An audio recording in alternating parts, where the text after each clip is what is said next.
Hello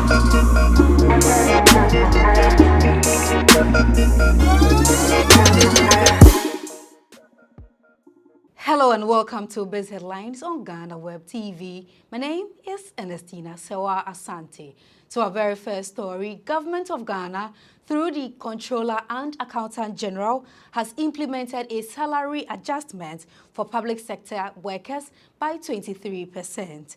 The decision follows the conclusion of negotiations with relevant stakeholders on the base pay for 2024. Controller and Accountant General Kwesi Kwanin Bosompim said the salary adjustment took effect from January 1st, 2024 with approval from government. He also pointed out that the Ghanaian economy was showing some signs of recovery and urged public sector workers to ensure they help to consolidate the gains made towards economic stability. Board chairman of Tema Oil Refinery, David Amoako, has tendered his resignation from the company's board.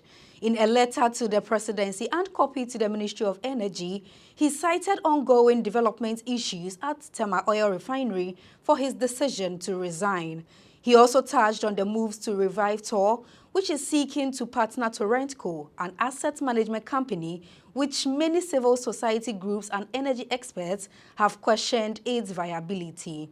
David Amoako added that the board has instructed the management of the refinery to look at additional strategic options because it has been difficult to get the private sector to invest significantly in Tor.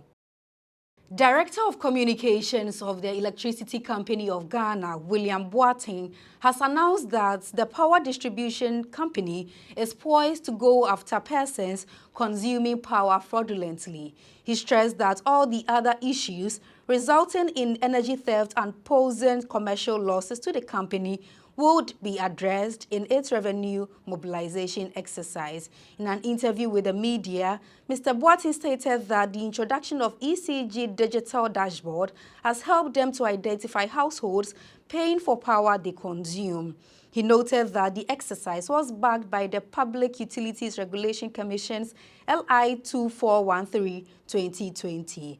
This LI empowers ECG to access all its installations at any point in time. He therefore cautioned the public to desist from attacking ECG task force when they visit their various homes and workplaces to inspect their meters. The country's producer price inflation for January this year has hit 17.4%, the Ghana Statistical Service has reported. This is a 0.8 percentage point increase in the producer inflation relative to the rate recorded in December 2023. In a release copied to GhanaWeb Business, it's noted that the year-on-year and monthly producer inflation rate covers all sectors. The PPI measures the average change over time in the prices received by domestic producers to produce their goods and services.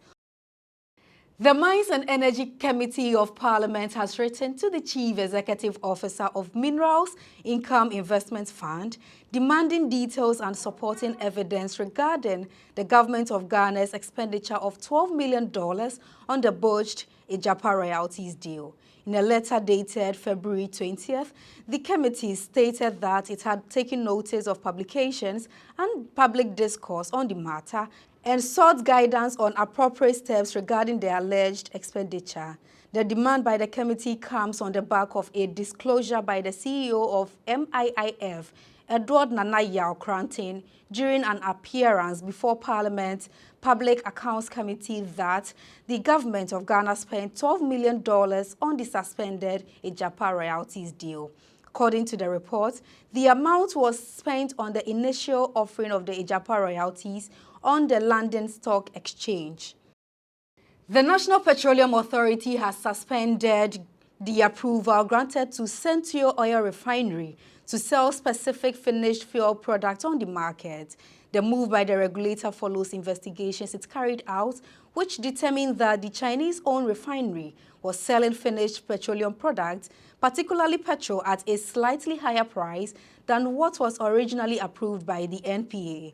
Head of Quality Control at the NPA, Mr. Said, explained that the action was taken after some industry players, IES and COPEC, disputed that Central Oil was not meeting the required industry specifications set by the regulator. Deputy Minister of Finance, Dr. John Kuma, has said that as part of efforts to reduce the high unemployment rate in the country, government pumped part of the revenue it generated from the electronic transfer levy into job creation. He noted that government allocated funds to its USTART, NEIP and Ghana Enterprise Agency to create more jobs for the teeming unemployed youth in the country.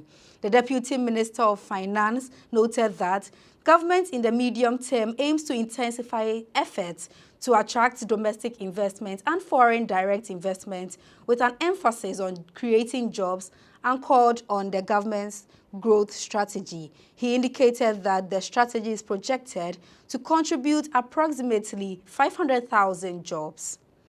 That's all by way of news this week. Before we go, do log on to www.GhanaWeb.com for more stories. Do well to follow us on all social media platforms on Facebook, Instagram, and X at the GhanaWeb. On YouTube, GhanaWeb TV. My name is Ernestina Sewa Asante.